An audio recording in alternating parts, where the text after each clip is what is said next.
What if I told you that one of the greatest rock bands in history was built on a foundation of silence and betrayal? What if the man who held the rhythm together for 31 years was treated like he never even existed?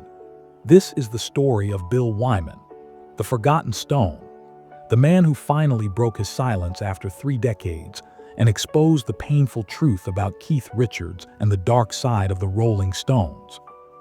For over 30 years, Bill Wyman kept quiet. He smiled for the cameras. He played his bass with perfection. He showed up to every concert and every recording session. But behind closed doors, something was breaking inside him.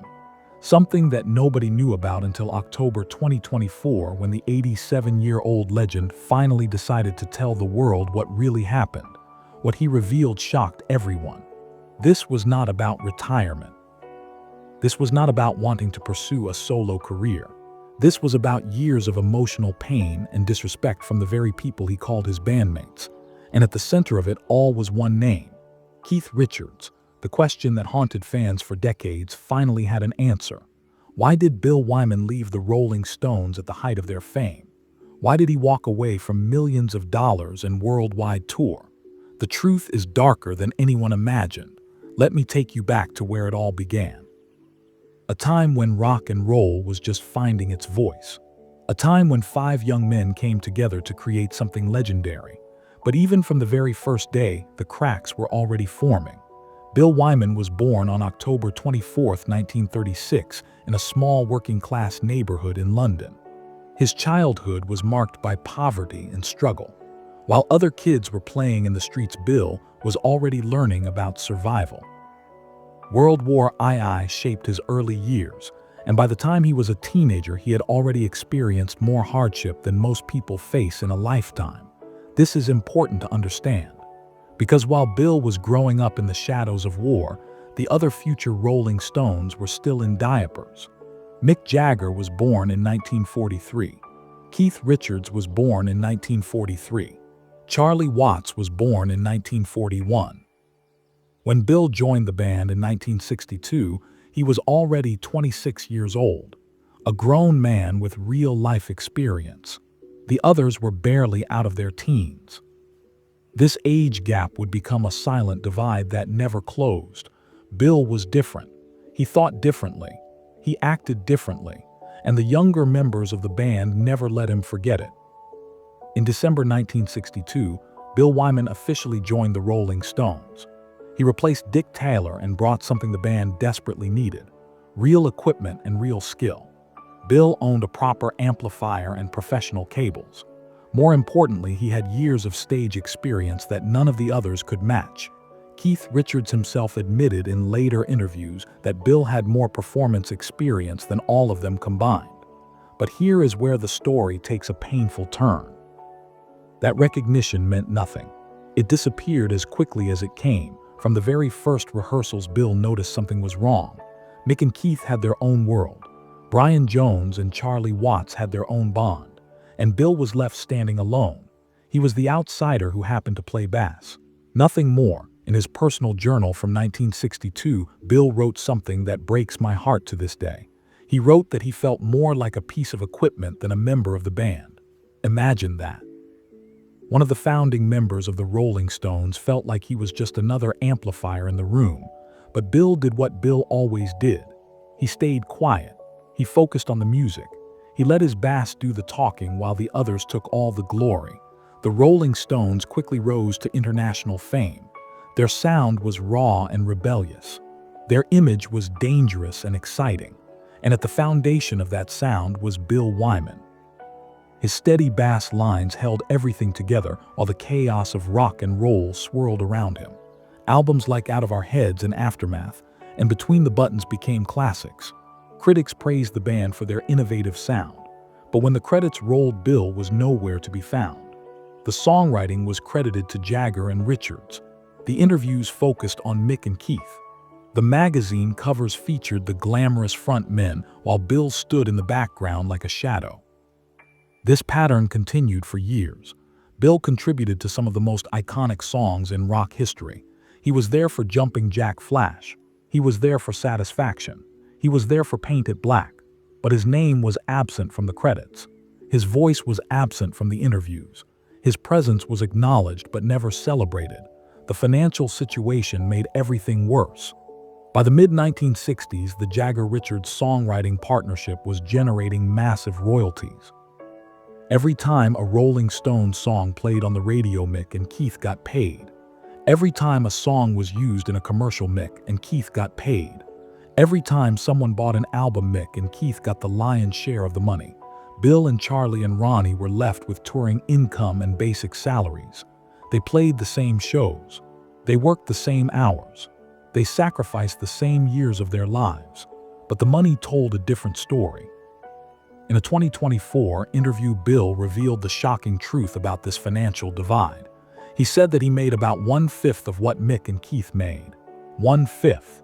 For doing the same work, for giving the same dedication, for spending the same decades on the road. But it gets worse. By the mid-1980s, when the band took a break due to tensions between Mick and Keith, Bill had fallen $200,000 into debt. Let that sink in. A member of one of the biggest rock bands in the world was drowning in debt while his bandmates were living like kings. Meanwhile, Mick and Keith continued collecting royalty checks from songs that Bill had helped create. They sat in their mansions while Bill struggled to pay his bills. The injustice of it all is almost too painful to imagine. The relationship between Bill and Keith Richards was complicated from the start. They were never friends. They were never close. They tolerated each other for the sake of the band, but nothing more. Keith saw Bill as an outsider, someone who had drifted into the band by accident, someone who could be replaced at any moment. This attitude poisoned everything. It affected how Bill was treated in the studio. It affected how he was treated on tour. It affected how he was treated as a human being. The tension reached a breaking point after Brian Jones died in 1969. Brian had been the closest thing Bill had to a real friend in the band. They understood each other. They supported each other. And when Brian was found dead in his swimming pool, Bill lost more than a bandmate. He lost his only ally. At the funeral, Bill made a decision that angered Keith. He refused to travel with the band on the private jet. It was a small act of independence, a tiny moment of personal choice, but Keith saw it as betrayal. He saw it as Bill putting himself above the team. From that day forward, the distance between Bill and Keith became permanent. They performed together on stage, but they were strangers everywhere else. Keith gradually took control of the band. He made the decisions. He controlled the studio. He shaped the direction of their music. And Bill was pushed further and further into the background. The 1980s were especially brutal. During recording sessions, Bill would show up on time with his bass ready to play. But instead of being called into the studio, he would wait for hours. Sometimes entire days would pass before anyone needed him. And when he finally got his chance to record, he often discovered that his bass parts had already been played by someone else. Keith Richards or guest musicians would record the bass lines before Bill even had a chance to touch his instrument. His contributions were erased before they could exist. He was being replaced in real time without anyone telling him. The Steel Wheels Urban Jungle Tour from 1989 to 1990 was supposed to be the Rolling Stones' triumphant comeback. After years of internal fighting, the band was finally back together. Fans around the world celebrated. The media called it a reunion for the ages, but for Bill it was a nightmare. He was handed tour schedules and travel plans like an employee receiving orders from management. He had no say in the production, no input on the sound or lighting, no voice in choosing the set lists. He was expected to show up and perform and nothing else. Bill later described the experience as standing on his own stage but feeling like a fill-in player. Imagine dedicating 27 years of your life to a band only to feel like a temporary replacement at your own concerts.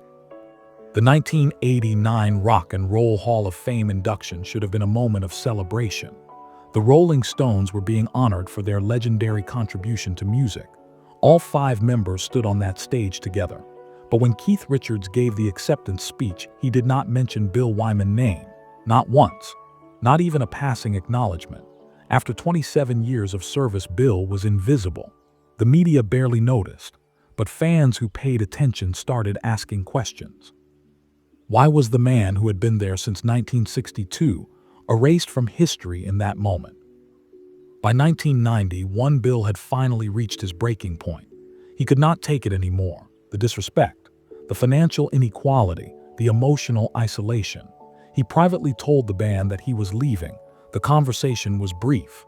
Mick and Keith did not react with understanding or gratitude. Bill later described their response as petty and ungracious.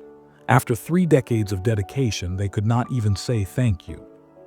Keith Richards took his dismissal to another level. In his 2010 autobiography called Life, Keith wrote that Bill was replaceable. He suggested that Bill leaving had not made much of a difference to the band. These words were like a knife in the back, a final insult after years of silent suffering. Mick Jagger added his own dismissive remarks. When asked about finding a new bass player, Mick joked that if they needed someone on bass, he would just do it himself. Bill called it the most ridiculous thing he had ever heard during his time with the band. But here is what makes Bill Wyman different from so many others who have been wronged. He never fought back with anger. He never sued for royalties. He never demanded public apologies. He simply walked away with his dignity intact. Between 1994 and 2000, Bill gave many interviews about his departure. His message was always the same. He said he should have left sooner. He said he stayed too long. There was no bitterness in his voice, just quiet acceptance of a painful truth. After leaving the Rolling Stones, Bill did not disappear. He reinvented himself in ways that no other Stone ever could. In 1997, he formed Bill Wyman's Rhythm Kings, a band dedicated to the music he truly loved, blues and jazz and classic rock and roll. The Rhythm Kings performed at small venues and festivals. They released independent albums without any pressure from record labels or commercial expectations. For the first time in his life, Bill was creating music entirely on his own terms. Albums like Strangers in the Night and Anyway the Wind Blows and Groovin' received critical praise. Reviewers called the Rhythm Kings a real band rather than a commercial product. Bill had found his voice again. Not the voice the Rolling Stones had silenced, but his true, authentic voice. Beyond music, Bill explored many other creative paths. He wrote books and practiced photography and curated exhibitions. He researched archaeology and maintained the largest private archive of Rolling Stones material in existence. Since 1962, he had kept journals filled with photographs and ticket stubs and set lists and letters. This collection became the backbone of his acclaimed book Stone Alone and Rolling with the Stones. His 2002 book, Rolling with the Stones, featured over 2,000 images and documents. Music historians now treat it as the most complete visual autobiography of the band. The man the Stones tried to erase had preserved their history better than anyone else. Bill Wyman's influence on music extended far beyond his own performances. Bass players around the world credit him as a major inspiration. John Deacon of Queen studied his technique. Adam Clayton of U2 learned from his approach. Alex James of Blur has spoken about how Bill shaped his understanding of rhythm. His genius was never about flashy solos or attention-grabbing moments. It was about consistency and precision. Night after night, show after show, Bill held the foundation together while the chaos swirled around him. Keith Richards once said that the bass sits between the heart and the spine of a song. For 31 years, that sacred space belonged to Bill Wyman. Despite everything that happened, Bill never completely cut ties with the Rolling Stones. He stayed in contact with Charlie Watts until Charlie's death in 2021. Every birthday and every Christmas, he would receive a small gift or message from his former bandmates. They were like distant relatives, he once said. People he did not see often but knew were still there. In 2012, Bill briefly rejoined the Stones on stage for their 50th anniversary concert in London. He played just 2 songs before stepping back into the shadows. Keith Richards offered no comment. Mick Jagger said only that it was nice having Bill back, even just a little. The press called it a thawing of old tensions, but the distance between them remained. Then in 2023, something unexpected happened. Bill's name appeared on the Rolling Stones album Hackney Diamonds. He played bass on a track called Live by the Sword. It was his first official recording with the band since Steel Wheels in 1989. Even more poignantly, it was the final track to feature Charlie Watts. There was no big announcement, no publicity push, no reunion spectacle, just a quiet, meaningful gesture that longtime fans recognized as the closing of a circle. Bill Wyman is now 87 years old. He has outlived many of his critics and rivals. He has seen the Rolling Stones continue without him, while he built a life of peace and purpose on his own terms. When people ask if he has regrets, he always gives the same answer. He says he gave enough. Those 3 words carry the weight of 31 years of dedication and sacrifice in silence. The question that remains is one for all of us to consider. Does an artist need to fight for recognition to prove their worth? Or is walking away with dignity the ultimate victory? Bill Wyman never got the credit he deserved from the Rolling Stones, but he got something more valuable. He got his freedom. He got his peace. He got the satisfaction of knowing that he never compromised who he was to please people who did not appreciate him. In the end, the man they tried to make invisible became unforgettable. The steady hand, the quiet historian, the forgotten stone who refused to be forgot. His story is not just about music. It is about respect and dignity and knowing when to walk away. It is about finding your voice even when others try to silence you. It is about building something meaningful even after everything you built has been taken from you. Bill Wyman proved that you do not need the spotlight to be legendary. Sometimes the most powerful thing you can do is stand in the shadows and let your work speak for itself. What do you think about Bill Wyman's story? Do you believe he made the right choice by walking away? Or should he have fought harder for the recognition he deserved? Drop your thoughts in the comments below and let me know. I will see you in the next one.